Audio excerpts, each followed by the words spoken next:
So let's get started. So good afternoon, everybody.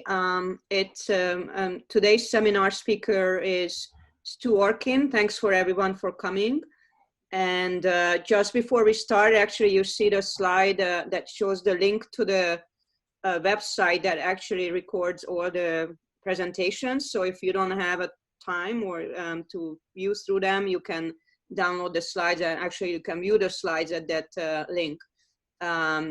And also you can ask questions from the speaker. There is a Q&A at the bottom of the screen.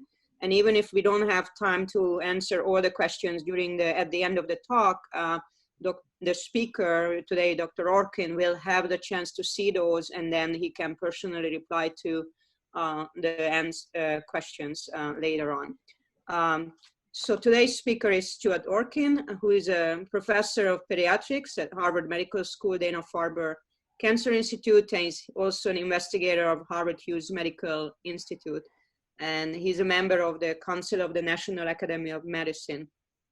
And he will, the title of his talk today is Remembrance of Things Past, Turning on Fetal Hemoglobin to Treat Hemoglobin Disorders. Stu, thanks for participating in this seminar series, and I think you're ready to go now. Okay, thank you. Can everybody hear me? I'd like to first thank Nellie and David Weinstock for organizing this series. I think it's a great support for the community during these challenging times. Now, part of my title, Remembrance of Things Past, could be taken two ways. One is to remember what things were like just a few weeks ago. The other is looking back in development toward a time at which we made fetal hemoglobin as opposed to adult hemoglobin. Here are my disclosures, and the title of Remembrance of Things Past is an allusion to the novelist Marcel Proust, and that was his enormous novel of about 7 volumes. And I like this quote in particular: "The only real voyage of discovery consists not in seeking new landscapes, but in having new eyes." And I think that pertains well to the talk today, because really I'm dealing with an old problem, but using new eyes to look at it and try to develop new findings. Now, the hemoglobin disorders, the two are sickle cell anemia and thalassemia. These are probably the most common Mendelian inherited disorders that are severe. And David Weatherall in Oxford really emphasized that these are global disorders of tremendous health impact. There are at least 300,000 children each year born with sickle cell disease alone, most of these in low and middle income countries. And the distribution is shown below. And within Africa itself, it's suggested that there may be as many as 6 million Africans will be living with sickle cell disease if the average survival, particularly in childhood, reaches the norm. In the United States, we have about 75,000 to 100,000 individuals with sickle cell disease. Now, the beta hemoglobinopathies as background are really listed here. At the top left is the hemoglobin molecule of 2 chains, the alpha chain and beta chain. The beta chain is the only one of pertinence today because the mutations in beta thalassemia and sickle cell disease are in the beta globin chain, which is the adult globin. The locus is on chromosome 11. It's about 50 kilobases in length with a locus control region on the left. And embryonic, fetal, and adult genes organized in their order of expression during development. On the bottom left is the smear in beta thalassemia, the blood smear, and the myriad mutations which lead to a deficiency of beta globin protein. And on the right is sickle cell anemia with the characteristic smear and the mutations shown below. Now, this is yours truly in the mid-1980s working on the thalassemia mutations. We had worked on these with Hay Kazazian at Johns Hopkins, and that was really the first comprehensive molecular description of an inherited disorder. We were hoping at the time that that would tell us how the globin genes were expressed, but in fact, it provided more sort of generic data on elements important for gene expression. But the findings were important for prenatal diagnosis of these disorders. Sickle cell disease was coined as the first molecular disease by Linus Pauling in 1949. The disease had been described previously by a cardiologist, James Herrick, in Chicago in 1910. Vernon Ingram in 1956 identified the single amino acid difference between normal and sickle hemoglobin. Now, we've known for many years that the fetal form, which has a different beta-like chain, the gamma chain, is protective and modifies the severity of either beta thalassemia or sickle cell disease. And in terms of sickle cell disease, the observation by pediatrician Janet Watson in 1948 pointed to the importance of fetal hemoglobin. She noticed that children or infants destined to have the disease later were not symptomatic in the neonatal period, and she attributed this to the presence of fetal hemoglobin being protective. In the 1990s, a natural history study led by Aura Platt that was organized through the NIH demonstrated that high fetal hemoglobin led to longer survival in patients with sickle cell disease. So we've known for many years that increased fetal hemoglobin is protective.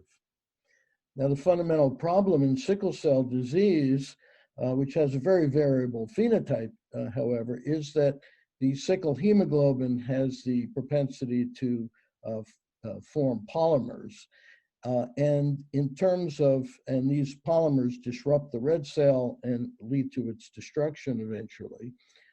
And in order to interfere directly with this, one has a number of options. One would be to directly interfere with polymerization, and that's been tried chemically in the past.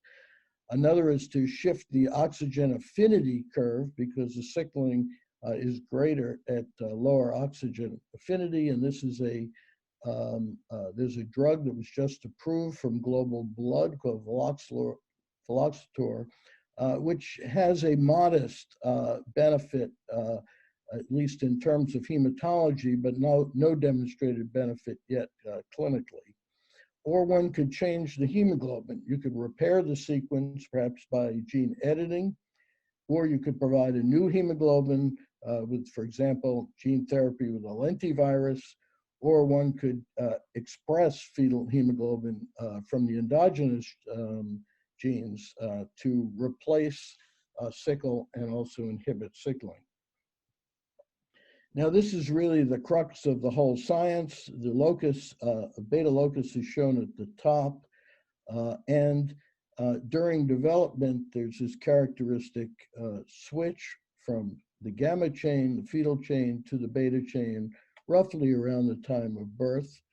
And as adults, we all have about 1% fetal hemoglobin, which the level is genetically determined as well.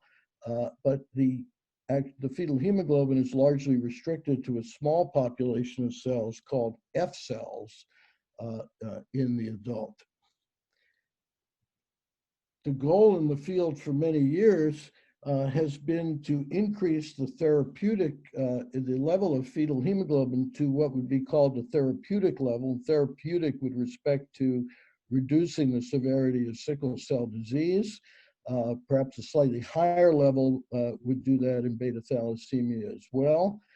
And that level is generally, by consensus, thought to be about 8% of total hemoglobin if it's equally distributed among all cells. One point that always comes up is what happens if one had more fetal hemoglobin? If one had 100% fetal hemoglobin, would that be a problem? No, there are rare individuals with unusual deletions in the beta cluster that have essentially 100% fetal hemoglobin, and these individuals are clinically well and are usually discovered serendipitously. Now, the first attempts to try to increase fetal hemoglobin as therapy were actually in the early 1980s. There's an experiment by Tim Lay, who was at the NIH at the time with Art Nienhuis, and they performed this clinical experiment in beta thalassemia patient in which they used 5-azacitidine with the goal of demethylating DNA with the presumption that the shutoff of fetal hemoglobin was related in some way to DNA methylation. In fact, they did see a modest increase in fetal hemoglobin or globin chain, as shown on the right, but this therapy really was not one that could be exploited more generally due to the potential toxic effects of 5-azacitidine overall. The second attempt at this was actually driven by David Nathan at Children's, who was my boss at the time, and also that of Aura Platt, who's the first author of this paper. And David suggested that hydroxyurea would be a relatively non-toxic way in comparison to azacitidine to increase fetal hemoglobin, thinking that there was a stress or proliferative effect on the cells. In fact, this was taken further ultimately through clinical trials by George Dover and Sam Sharash at Hopkins, and this was approved and has been the standard of care in sickle cell disease for more than 20 years. To date, however, there's no good explanation of the mechanism of action of hydroxyurea in this setting, and the induction is variable. It's quite striking in many patients, but a number of patients do not respond, and it's not an ideal agent. However, it has been very beneficial. So the driving questions that I'll be addressing in the rest of my presentation have to do with how is the hemoglobin switch controlled? How do we switch off the fetal gene during development? And really, I'm going to be dealing with the nuts and bolts of the parts list of this. Secondly, what's the mechanism of the switch? How does it really work? And testing really details of the mechanism. Then how can we use this information for improved understanding to leverage new therapies for genetic therapy, new strategies. And this is a translation of patients, and I'll update where that is at the present time, which has moved quite rapidly. And finally, what challenges remain, and these are really the global burden of disease, which is quite large. So in terms of the parts list, the breakthrough in the field came a little more than 10 years ago in 2007, 2008, with the application of genome-wide association studies to the problem, where fetal hemoglobin levels were measured in large populations, and SNPs across the whole genome were obtained and then are correlated with genomic loci. And the papers are shown to the right. The first that appeared was Swilei in the UK, in which she used actually that F cell number as the variable to correlate, and she identified in that led to the first identification of a new locus on chromosome 2 at the short arm. We collaborated with another group, that of David Schlesinger and the late Antonio Cao, in an NIH-supported study on the island of Sardinia, which essentially obtained the identical results to those of Swilei. And we also added studies of sickle cell disease from the NIH consortium. And at the bottom is a study showing that the DNA polymorphisms identified in GWAS actually correlated with pain in sickle cell disease. So when one does a genome-wide association study, one obtains a Manhattan plot, In this case, the Manhattan plot is very simple. There are only three loci that correlate with hemoglobin F expression, one on the short arm of chromosome 11, which is the beta cluster, another one at the MIB locus on the long arm of the chromosome 6, and the new one was the chromosome 2p locus at the gene BCL11A. And if one sums these three peaks, one can account for perhaps as much as 50% of the genetic variation of hemoglobin F, which is very large in these kinds of genome-wide association studies. Now, the challenge in genome-wide association has always been going from the entire genome, which is 3 billion bases, to the relevant sequences, with the target sequences that account for the disease, a few bases, and that's the hardest challenge within GWAS.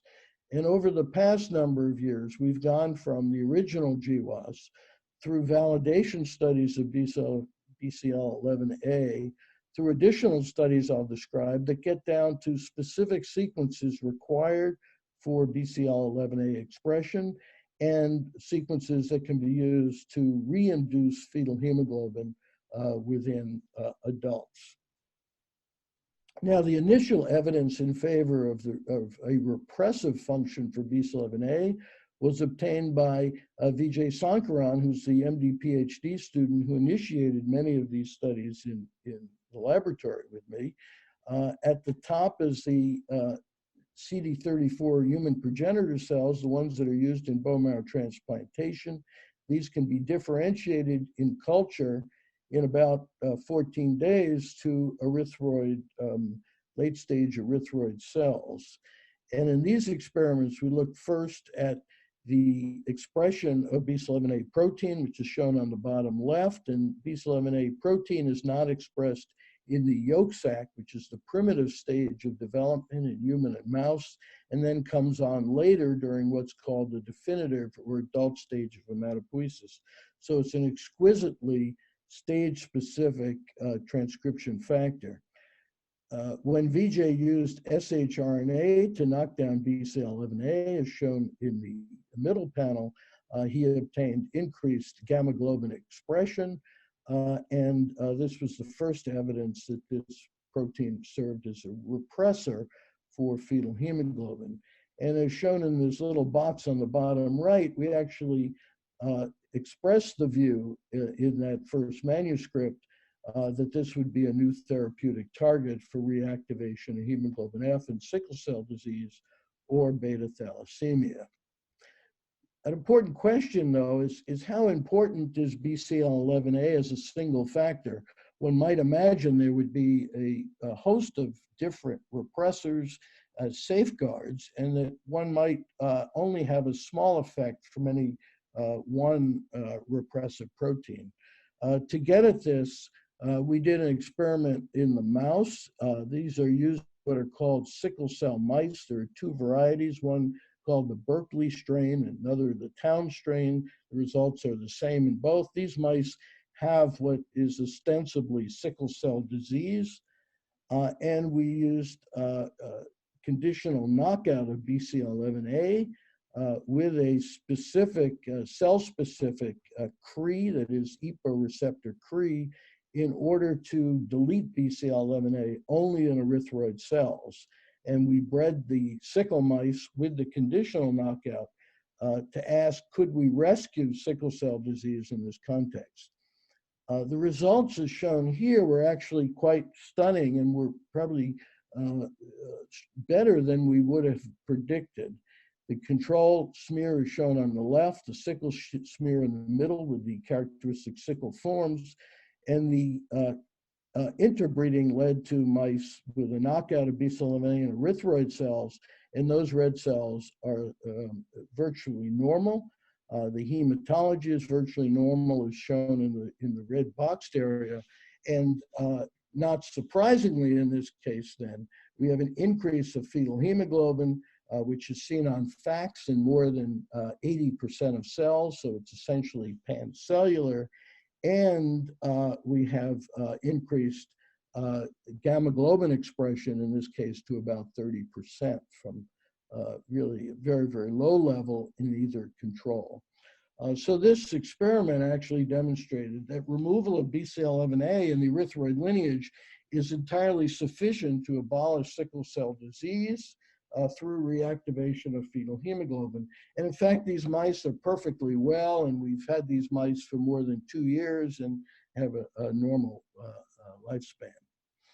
Now, a particularly important tool in the field has been a immortalized cell type called UDEP, which are essentially immortalized CD34 progenitor cells, which are sort of fixed in erythroid differentiation.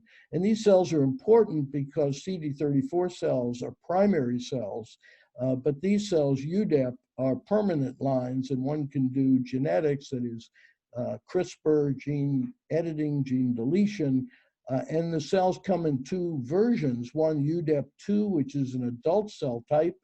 It expresses the adult globin beta and essentially no fetal hemoglobin. And UDEP1 is the converse of that, expressing essentially gamma chain only in fetal hemoglobin. And using these lines, we can perform really very sophisticated genetics and mechanistic studies, which really replicate what we think goes on in vivo. Is BCL11A the only repressor? No, there's a second potent repressor called LRF or ZBTB7A or Pokemon, which was studied by Taka Mieda, who was a faculty member at the Brigham and Women's Hospital hematology department, who's now back in Japan. And through a international collaboration, including Merlin Crossley in Australia, Doug Higgs in Oxford, Dan Bauer in our own division, myself and Taka, we actually showed that BCL11A and ZBT7, I'll call it LRF, it's easier, deletion of either of those led to expression of about 50% fetal hemoglobin in these UDEP cells, and the knockout of both of these proteins led to essentially 100% fetal hemoglobin. So in fact, we believe these are the 2 major repressors, and both of these repressors interact with a chromatin remodeling complex called NERD. BCL11A interacts through its N-terminus, LRF through a less well-defined mechanism. But we believe these are the 2 repressors. We think there are no other major repressors. With respect to the NERD complex, which is a third component in this repression, there are selective requirements for various NERD subunits. There are alternative subunits for the NERD components, and this is work that Dan Bauer has led and we've collaborated with as well. But knockout of both leads to essentially 100% fetal hemoglobin. So what's the mechanism of the switch? Well, BCL11A is a large protein, but at the C-terminus are 3 zinc fingers. We call zinc fingers 4, 5, and 6. There were data previously in the literature suggesting DNA sequences that BCL11A might bind to. And in fact, ENCODE has used these sequences for much of its genome-wide data, but those sequences are in fact incorrect. We determined the correct sequence of binding of BCL11A with Martha Bullock at Harvard Medical School using a agnostic platform she has, which has random synthesized oligonucleotides on a matrix. And we identified the novel sequence TGA-CCA as the recognition site for this zinc finger complex. And in collaboration with the structure core at the Dana-Farber, we obtained crystals of this portion of the protein on the DNA. And the relevance for this will come back in just a second. Now, in order to locate proteins in chromatin, generally one uses ChIP-seq, where one uses a formaldehyde cross-linking antibody then to pull down the specific chromatin region. In case of BCL11A, this procedure has been unsuccessful in our hands and in many other laboratories. presumably because the cross-linking may in some way obscure epitopes. Fortunately, another procedure came along, which is called cut and run, which was devised by Steve Henikoff at the University of Washington at the Fred Hutchinson Center. And this is a more native assay that uses a protein A micrococcal nuclease to actually cleave the DNA. It has many advantages. It requires less manipulation, no cross-linking, but a particularly important difference is it gives much higher resolution than conventional ChIP-seq. And this procedure may overtake ChIP-seq more generally as well as people get more experience with it. Nan Liu in the laboratory established this method and performed studies of both human CD34 cells and the UDEP cells. And we could discover the particular motif which had been discovered in Martha Bullock's experiments, TGA-CCA, with a very extreme footprint as shown at the bottom surrounding that. This procedure of cut and run has become really quite popular, and it has a number of advantages besides motif discovery and footprint analysis. One can do what's called single locus footprinting and really get down to nucleotide resolution.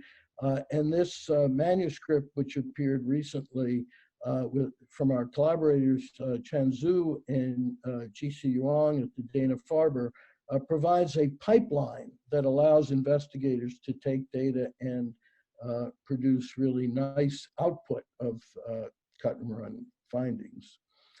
When cut and run was applied to either CD34 or UDEP cells, we identified for the first time the specific places in the genome that B7A binds. And here what's highlighted in the pink vertical stripes is direct binding of B7A to the gamma globin promoter. And these are among the best sites within the genome for B7A binding. Now, this is important because more than 30 years ago, there were two papers that appeared. One where Francis Collins was the first author when he was a postdoctoral fellow at Yale with Bernie Forget, and another by the late George Stantonopoulos, which is describing what's called Greek hereditary persistence of fetal hemoglobin. And these are very unusual mutations, or representative of them, in which there are single base substitutions, in this case at -117 at G to an A, and this leads to about a 10 to 30-fold increase in expression from the allele in cis to that mutation. So these are up mutants, and they're called HPFH mutations. And there are a couple of other naturally discovered HPFH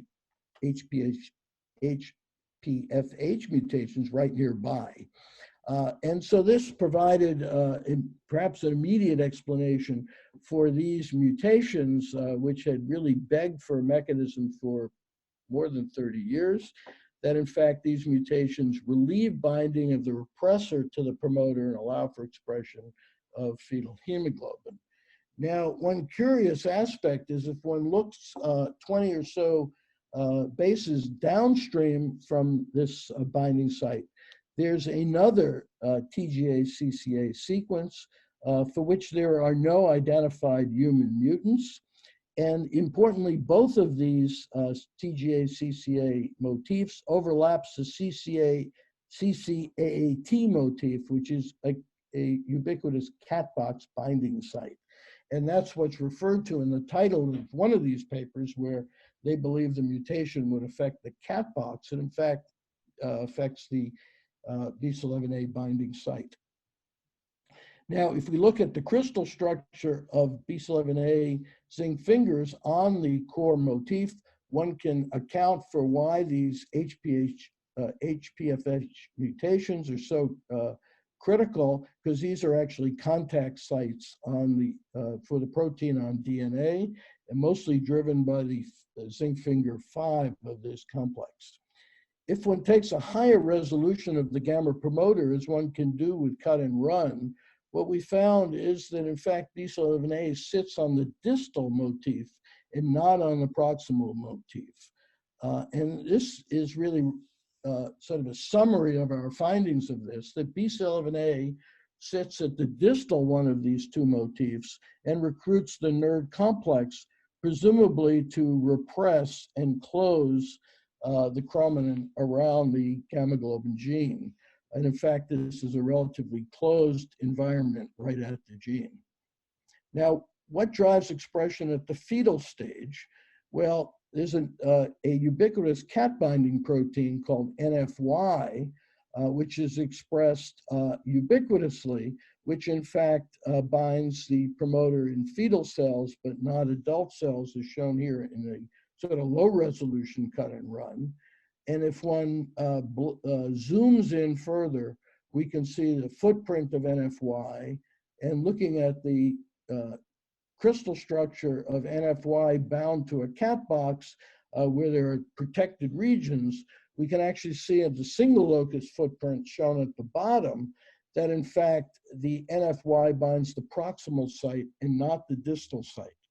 So putting these findings together, we believe that in the fetal stage, NFY with whatever co-activators might be present binds the proximal region of the promoter. And then as BCL11A comes on in expression during adult cells, it displaces NFY probably physically from the promoter and closes it down to shut off fetal hemoglobin expression. What's remarkable is this is really only a 20 or so base pair region in which we have repression and activation sort of challenging one another during development. We think BCL11A might have two roles in the distal motif. One is direct repression at the promoter, which might be physical obstruction to any transcription.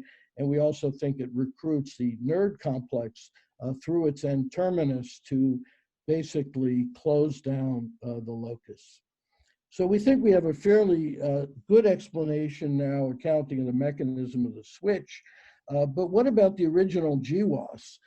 That led to the identification of BCL11A. Dan Bauer, when he's a fellow in the lab, he's now a faculty member in the division, showed that the major associated SNPs that were detected in GWAS lie within the second intron of the BCL11A gene in a region that has DNA's hypersensitive sites in erythroid cells, but not other cells. And if one blows that up, it's a little more than a 10 kilobase region that has 3 hypersensitive sites. And this region is a red cell specific regulatory element or enhancer. And we predicted at that stage that this might be another target for therapy, that one would be able to inactivate the enhancer, which leads to reduced BCL11A expression and then less repression of gamma globin. Now, BCL11A is expressed in other tissues. It's expressed in B cells where it's required for development. It's expressed in hematopoietic stem cells where it's also important, at least in a knockout context. It's expressed in the breast where it may be involved in mammary development and triple-negative breast cancer, and it certainly is involved expressed in the brain where it's important in development. The question then is, how specific is this enhancer region? And in order to get at that, we knocked out the corresponding enhancer region within the mouse and then examined the phenotype of those mice. BCL11A expression is only reduced in the red cells lineage, as shown in the middle panel, and hematopoietic stem cells function perfectly, as shown by transplantation studies. And not surprisingly, the knockout of the enhancer phenocopies the knockout of BCL11A. If one breeds these mice to mice that contain a human globin complex, one can see that on the left, during the fetal development in the mouse, the beta globin expression is high in the dark blue, and then in the homozygote mutant of the enhancer shown on the right, it's gamma globins expressed in the lighter blue. So this entirely phenocopies the knockout and demonstrates that the enhancer has no other function other than within erythroid cells.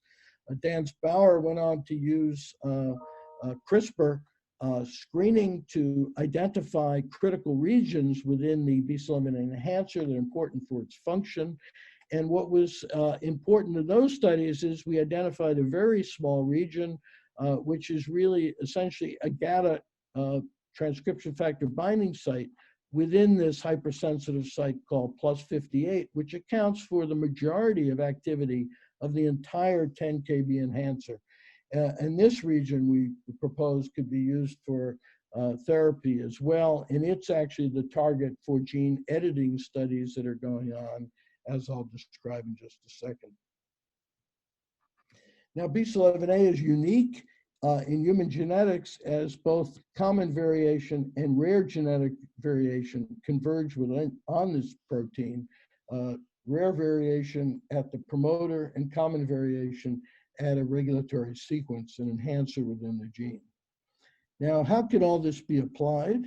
One can think about reducing BCL11A expression or function in order to reactivate fetal hemoglobin.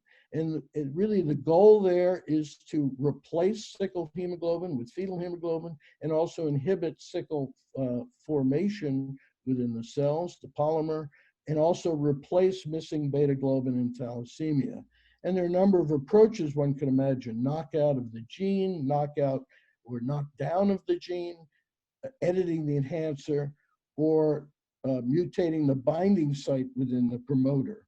All of these are being considered. The knockout is too toxic in terms of other cell types within the hematopoietic system. The knockdown of BCL11A with an shRNA is an ongoing clinical study at Boston Children's Hospital, led by David Williams. Editing of the enhancer is ongoing from a number of biotech firms and also by Dan Bauer at Children's Hospital. And mutating the promoter is under consideration, but has not yet reached trial. So how much BCL11A do you have to have, or how little do you need in order to induce fetal hemoglobin? It's like going to your thermostat at home. If you dial BCL11A up, you lower fetal hemoglobin. If you dial it down, you increase fetal hemoglobin. But there's one particular clinical setting which is very illustrative, and this is a haploinsufficiency setting where one chromosome with BCL11A is either deleted or mutated. And this leads to an intellectual disability syndrome similar to many others with language disorders and developmental delay. And what's remarkable about this, and these are studies that Vijay Sankaran done, and we contributed one family to this study as well, is that of the reported cases now, haploinsufficiency is associated with about 13.5% fetal hemoglobin with considerable variability. But this is within what would be called the classical range for hereditary persistence of fetal hemoglobin. And we estimate that about a 60% reduction in BCL11A level would be therapeutic in sickle cell disease. It's a rough calculation, but at least we can predict that one doesn't need to ablate expression in order to reach a therapeutic range. So this is very important from a clinical perspective. Now, what about gene therapy? One can take hematopoietic progenitor cells from an individual, modify these cells ex vivo with lentivirus or gene editing, and reintroduce them back to a conditioned patient to try to obtain permanent replacement of the hematopoietic system and a replacement with modified cells. There are many critical parameters in this, which I won't discuss, but they have to do obviously with the fraction of cells modified, the efficiency of modification of an allele, the effect on activation of fetal hemoglobin, et cetera, and many clinical aspects regarding cell dose and preconditioning regimen. The important trial that David Williams is leading at Children's Hospital, and the clinical associate on that is Erica Esrick, who's shown in the bottom right, is a study that uses a lentiviral vector to deliver shRNA directed to BCL11A. And this is an attempt, and this is within a lentiviral construct in which the shRNA is expressed in a erythroid-specific manner. So the goal here is to transduce hematopoietic stem cells, but to have the shRNA expressed only within the erythroid lineage itself. And the results from this trial have been emerging over the past couple of years. These are results on the first patient treated in the trial, who is an adult male with a sickle cell disease. As shown on the left is the reduction in BCL11A RNA expression from sorted red cell precursor cells, so the knockdown is quite extensive. And after gene therapy, there was progressive rise of F cells, those cells that contain fetal hemoglobin, by FACS to 70 or 75%. And there was an eventual stabilization of the total hemoglobin F level at about 25%. The blood smear was entirely normal, and he's been asymptomatic now nearly 2 years after gene therapy, has had no crises, he's likely cured. And in the subsequent patients that have been entered into this trial, virtually all the patients have had F cells with 40 to 50% of hemoglobin F per F cell, which is well beyond the threshold required to inhibit sickling of sickle hemoglobin. So this trial, we believe, really validates in vivo all of the science preceding, and this is likely to be a trial that will have positive clinical benefit. The editing trials that are ongoing, there are 2 different company collaborations on this, but the first results that were reported by CRISPR Therapeutics with Vertex on a sickle cell patient are summarized here in data they released. And this is a patient who was, in which editing was performed at the BCL11A enhancer with CRISPR, Cas9.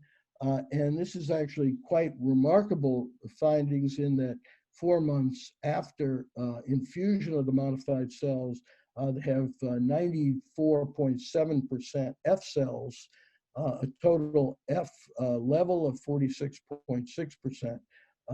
Patient was reported as doing well. They've also performed a clinical experiment in beta thalassemia, a patient who was transfusion dependent. Again, in this case, with nearly 100% F cells with a hemoglobin 11.9 9 months after therapy, which is really quite a remarkable result. And this is a summary of where clinical translation is at this point.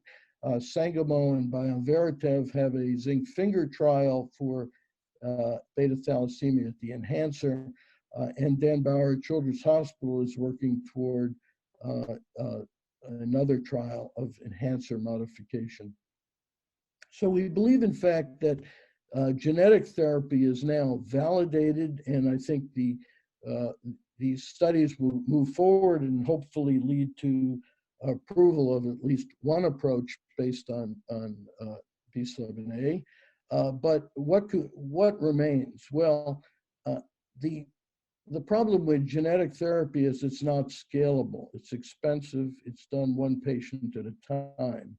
In order to scale to a larger number of patients, one would need non-ablative preconditioning with repeated administration of modified cells. There are various attempts to devise methods for non-ablative preconditioning. They're still in development. Or one could have in vivo genetic therapy with lenti or editing-based modification. The NIH and the Gates Foundation are investing in approaches to in vivo gene therapy, but we have no technology at this time that in hand that would allow that to be done. So what challenges remain? I'll touch on this in the last few minutes.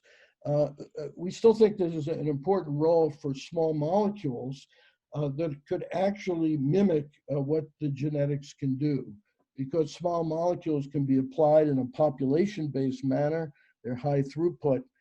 The downside is this is challenging. It's called drugging the undruggable, as we'd like to drug transcription factor.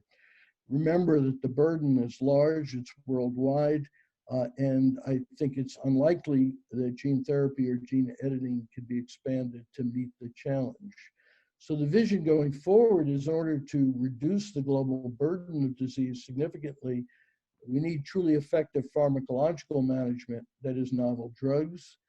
And the hypothesis is that in order to develop small molecules capable of inducing significant hemoglobin F in vivo, it's going to be necessary to target specific components that are absolutely central to hemoglobin F repression, that is beyond target. And except for the difficulty in targeting a transcription factor by conventional approaches, BCL11A, I think, is really an excellent candidate for directed therapeutics. So we'd like to achieve pharmacologically what we can do now through genetics. And the approach in principle is to identify small molecules that would interact with the protein. These might inhibit the function of the protein, might alter conformation in some way to inhibit function, or one could use these as anchors for degradation of protein using the PROTAC kind of systems, as shown at the bottom.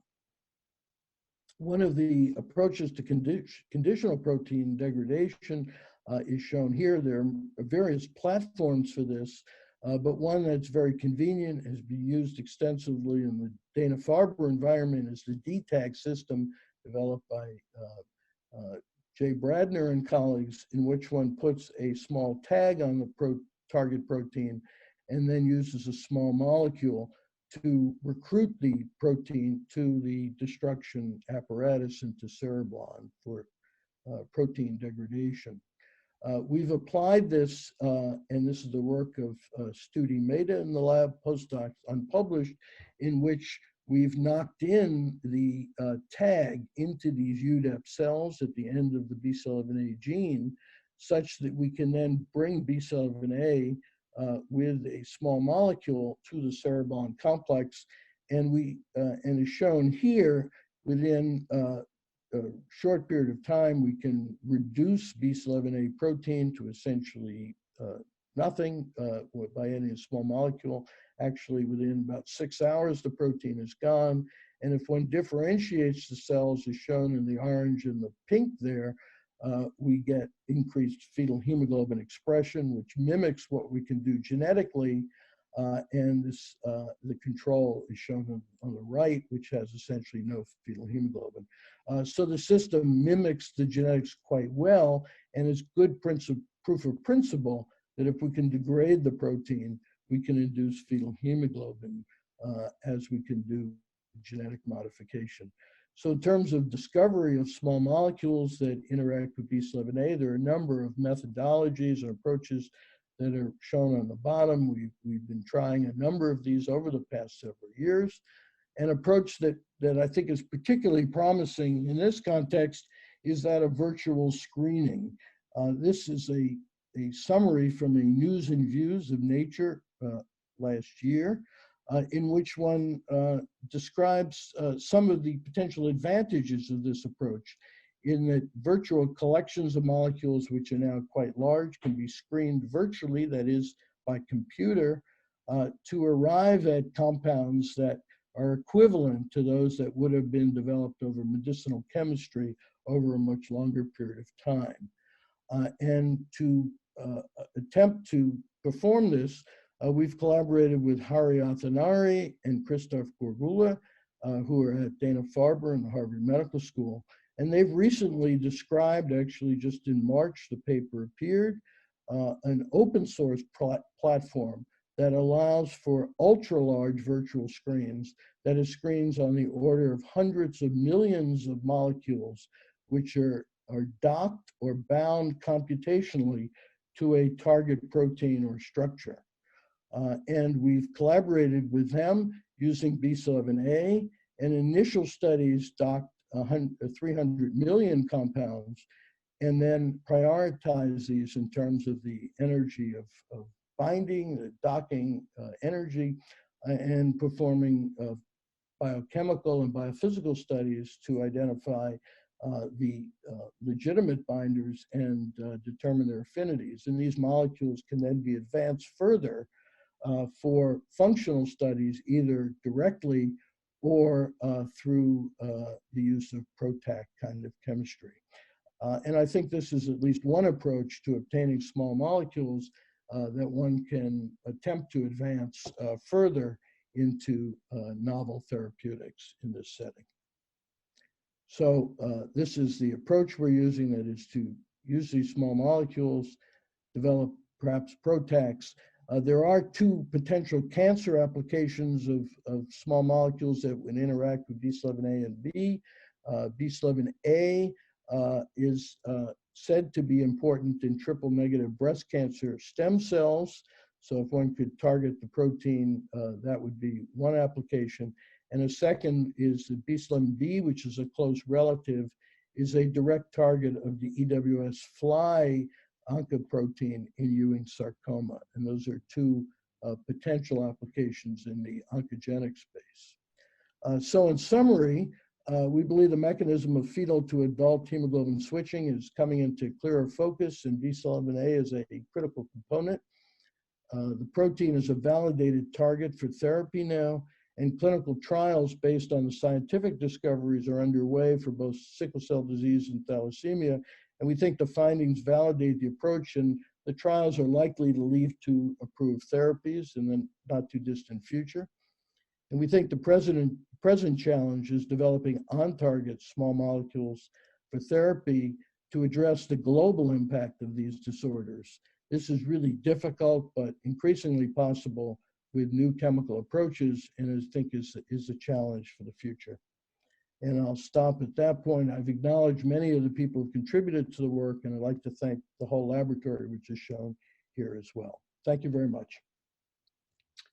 Thank you. Thanks, Stu, for this great talk and overview of the field as well. So we have a number of questions that we can answer, a few of them. I can start by several of them kind of linked to the question related to BCL11A and LRF. One question is like, if both of them interact with the nerve complex, why only BCL11A is important? Why can't you knock out LRF, and would that have a better outcome? It's good question. One could, in principle, modulate LRF in much the same way as been done for BCL11A. There is one difference, and that is that red cell lineage can sustain almost complete loss of BCL11A without any deficit in maturation of cells or red cell production. That's not quite true of LRF. If one reduces LRF enough, the cells don't differentiate normally. So that is one difference that I think is apparent. But I think one could imagine doing erythroid-specific knockout of LRF. I didn't mention it, but LRF binds to a specific sequence slightly further distal in the gamma promoter, and one can mutate those sequences as well. So there are a variety of strategies that might be applied. Okay, two questions kind of related. Basically, if fetal hemoglobin has higher affinity for oxygen, would patients who would have an increase in fetal hemoglobin have some difficulties with exercising or doing strenuous activities? And if there are individuals with 100% fetal hemoglobin, do they have any birth defects? Yeah, good question. That's why I mentioned that people at 100% fetal hemoglobin were entirely normal. In fact, there are no real health consequences. Mm-hmm. And in fact, mothers who are 100% fetal hemoglobin can give birth to babies well. They go through pregnancy well, even though there's a slightly higher oxygen affinity of fetal hemoglobin.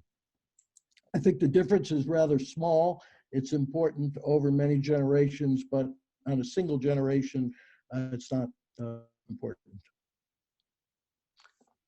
Okay, and then the couple of questions related to targeting BCL11A with small molecules or with degraders. How would you achieve this specifically in the red blood cells? And yeah, you have good question. Mm-hmm. That's a very good question. I think, first of all, there is a selective dosage. See, that is the haploinsufficient individuals, 50% BCL11A, have elevated fetal hemoglobin, but the rest of their hematology is perfectly normal. Their B cells are normal. They seem to, their stem cells, hematopoietic stem cells seem to work. So if one gets lucky, one might be on the proper side of the curve, if you will.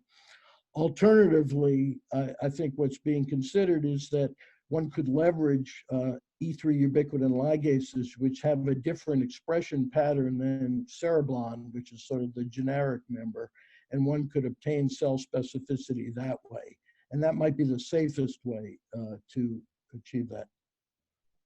Okay, I think we have time for one more question live. It relates to how the LCR, the locus control region, regulates BCL11B expression, but I think that regulates the switch. It regulates BCL11, the locus control region, its function is really to loop to the downstream genes to form really an active transcriptional complex. And that, I think, is sort of a default in the sense that if you block the gamma promoter, the LCR, sorry, will go to the beta gene itself. Okay.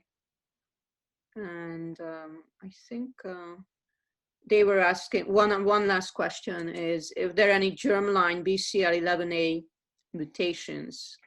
The only mutations that have been identified are these haploinsufficient individuals who have this developmental disorder.